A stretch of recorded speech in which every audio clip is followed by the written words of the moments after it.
بسم اللہ والصلاة والسلام علی رسول اللہ اما بعد اعوذ باللہ من الشیطان الرجیم بسم اللہ الرحمن الرحیم قال اللہ تبارک وتعالی فلولا نفر من كل فرقة منهم طائفة ليتفقهوا في الدين ولينذروا قومهم إذا رجعوا إليهم لعلهم يحذرون۔ احکام شریعت جن کا ماخذ بنیادی طور پر قرآن اور حدیث ہے، سب سے پہلا ماخذ قرآن ہے، اس کے بعد دوسرا نمبر حدیث رسول صلی اللہ علیہ وسلم کا ہے۔ قرآن اور حدیث کے فہم کے لیے، ان کو سمجھنے کے لیے بہت سے علوم کی ضرورت پڑتی ہے، کیونکہ قرآن و سنت کا صحیح فہم اس وقت ہو سکتا ہے جب ہم ان علوم کو ساتھ سیکھیں جو اس کے فہم میں معاون اور ممد ثابت ہوتے ہیں۔ تو دیگر علوم میں ان کے فہم میں جو معاون بنتے ہیں، سب سے بڑا حصہ اور اہم کردار علم النحو والصرف کا ہے، جو کہ علم اللغہ کی ایک شاخ ہے۔ علم اللغہ سے علم البیان کا بھی تعلق ہے، علم البلاغہ کا بھی تعلق ہے، علم الصرف، علم النحو اور اسی طرح اور دیگر علوم کا بھی تعلق ہے۔ اور یہ علم الصرف اور علم النحو یہ علم اللغہ کی ایک شاخ ہے، اور علم النحو کا بنیادی طور پر قرآن و حدیث کے فہم میں بہت اہم کردار ہے، اور یہ علم بہت اہمیت کا حامل ہے، خصوصاً دینی مدارس میں پڑھنے والے طلباء طالبات جو اس علم کے لیے سرگرم رہتے ہیں اور کوشاں رہتے ہیں، ان کے لیے اس کے صحیح فہم میں اپنا رول اور اس کے صحیح تفہیم کے لیے علم النحو کی بہت ضرورت ہے۔ اس کی اہمیت اور افادیت کا اندازہ اس وقت ہوتا ہے جب انسان اس علم کے رستے میں نکلتا ہے، جب انسان عربی عبارات، عربی کتب، عربی عبارات کا حل کرتا ہے، اس وقت اس علم کی اہمیت کا اندازہ ہوتا ہے۔ تو عموماً دیکھا جاتا ہے کہ مدارس میں پڑھنے والے طلباء و طالبات وہ کچھ اس وجہ سے کہ ان کو ماحول میسر نہیں آتا، کچھ اس وجہ سے کہ اس علم کا تعلق ممارست کے ساتھ ہے، مشق کے ساتھ، تدریب کے ساتھ۔ جتنا زیادہ اس علم کو عملی طور پر کیا جائے گا، اتنی زیادہ اس میں مہارت آتی چلی جائے گی۔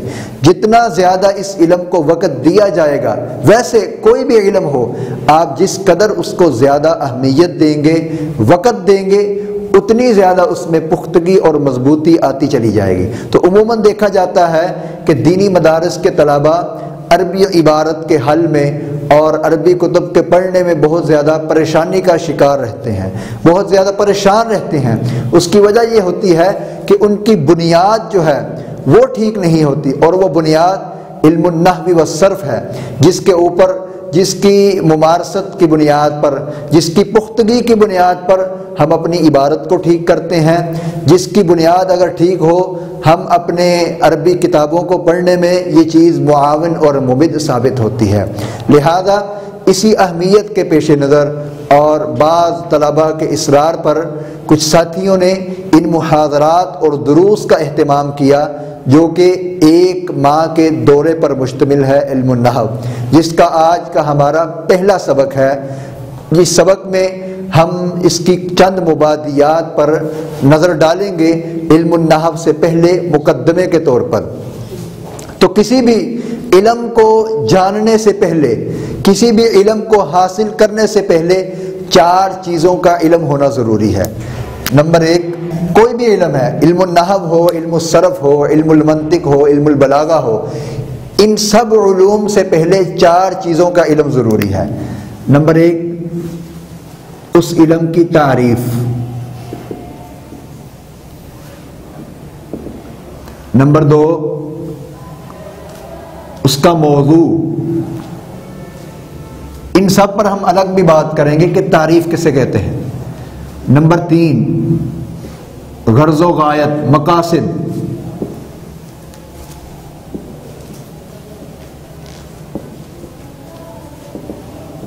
نمبر 4، واضح، یعنی یہ علم اس کی بنیاد رکھنے والے کون لوگ ہیں؟ کون ہے جو اس علم کی بنیاد رکھنے والا ہے؟ تو کوئی بھی علم ہو، اس کے حاصل کرنے سے پہلے اہل علم نے یہ 4 چیزوں کی شرط لگائی ہے کہ اس علم کی تعریف، پہچان، وہ علم ہے کیا، موضوع، اس علم کے اندر کس چیز کی بات ہوتی ہے، غرض و غایت واضح۔ تعریف کسے کہتے ہیں؟ ہم دیکھتے ہیں کہ آپ علم المنطق پڑھیں تو سب سے پہلے منطق کی تعریف آئے گی، آپ نحو کا علم پڑھیں سب سے پہلے نحو کی تعریف آئے گی، آپ علم الصرف پڑھیں سب سے پہلے اس کی تعریف آئے گی۔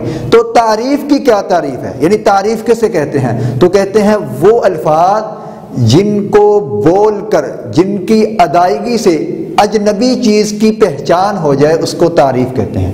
تعریف لغتاً عرف یعرف باب تفعیل سے مصدر ہے، اصطلاحی طور پر کہتے ہیں کہ جن الفاظ کی ادائیگی سے آپ کو کسی اجنبی چیز کی پہچان ہو جائے، اس کو تعریف کہتے ہیں۔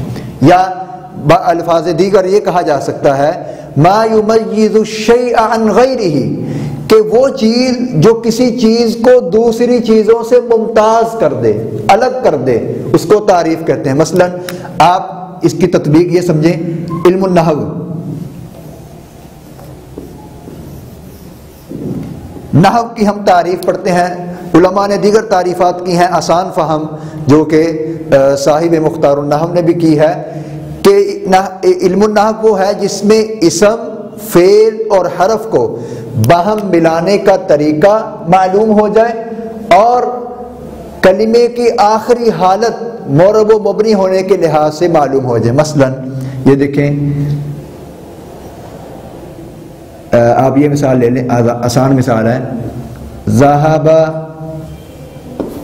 زید الی البیت، زید گیا گھر کی طرف۔ اسم، فعل اور حرف، یہ فعل ہے، یہ اسم ہے، یہ حرف ہے، یہ پھر اسم ہے۔ اب علم النحو میں کس چیز کی بات ہوتی ہے کہ اسم، فعل، اسم اور حرف کو باہم ملانا، جوڑنا، اسی سے مرکب ہے جوڑنے کو، ان کو ملانے کا طریقہ معلوم ہو جائے۔ مثلا کہ اس اسم کا اس فعل کے ساتھ کیا تعلق ہے، اس حرف کا اس اسم کے ساتھ کیا تعلق ہے، یہ چیزیں معلوم ہو جائیں۔ اور کلمے کی آخری حرف کی حالت، یہ ذہابہ کے با کی حالت، دال زید ان کے دال کی حالت اور البیت کے تا کی حالت، یہ معلوم ہو جائے معرب و مبنی ہونے کے لحاظ سے۔ تو لہذا تعریف، دوبارہ دہرا دیتا ہوں، وہ الفاظ جن کو بول کر کسی اجنبی چیز کی پہچان ہو جائے، اس کو تعریف کہتے ہیں۔ موضوع، علم النحو، موضوع آپ کوئی بھی علم پڑھیں تو اس میں ایک یہ سوال ہوگا کہ اس علم کا موضوع کیا ہے۔ تو موضوع کہتے ہیں وہ عوارض ذاتیہ، وہ کسی چیز کے وہ احوال، وہ عوارض ذاتیہ جس میں بیان کیے جائیں، جس چیز میں کسی کے عوارض ذاتیہ بیان کیے جائیں، وہ اس چیز کا موضوع کہلاتی ہے، وہ اس علم کا موضوع۔ مثلا اس کی مثال یہ سمجھیں، نحو کا موضوع ہے کلمہ اور کلام، یا پڑھتے پڑھاتے ہیں کہ نحو کا موضوع ہے کلمہ اور کلام۔ اب اس کی تعریف یہ ہے کہ کسی چیز کے عوارض ذاتیہ جس میں بیان کیے جائیں۔ اب کلمے کے عوارض یہ عارضہ کی جمع ہے اور ذاتیہ ذات سے ہے۔ کلمے کے عوارض کیا ہیں کہ یہ کلمہ منصرف ہے، غیر منصرف ہے، مفرد ہے، تثنیہ ہے، جمع ہے، مذکر ہے، مؤنث ہے، یہ ہے عوارض ذاتیہ، یعنی جو بنفسی ہی اس کلمے کو پیش آنے والی چیزیں ہیں۔ اسی طرح کلام مرکب مفید ہے، غیر مفید ہے، غیر مفید کی کون سی قسم ہے، مفید ہے تو آگے کون سی تقسیم کار بن رہی ہے۔ تو یہ اس علم کا موضوع کلمہ اور کلام ہے۔ غرض و غایت کا مطلب ہوتا ہے مقصد، غرض کا مطلب ہوتا ہے مقصد، نشانہ، ہدف، اور اس کی اصطلاحی تعریف یہ ہے ما یکون باعثا للفعل، کہ جو چیز انسان کو کسی کام پر ابارے، وہ اس چیز کی غرض و غایت ہوتی ہے. مثلا اس کی غرض و غایت ہے کہ صیانت الذہن عن الخطأ اللفظی فی کلام العرب، کہ انسان کلام عرب میں لفظی غلطی سے محفوظ رہے. اب یہ اس علم کے پڑھنے کی غرض و غایت ہے.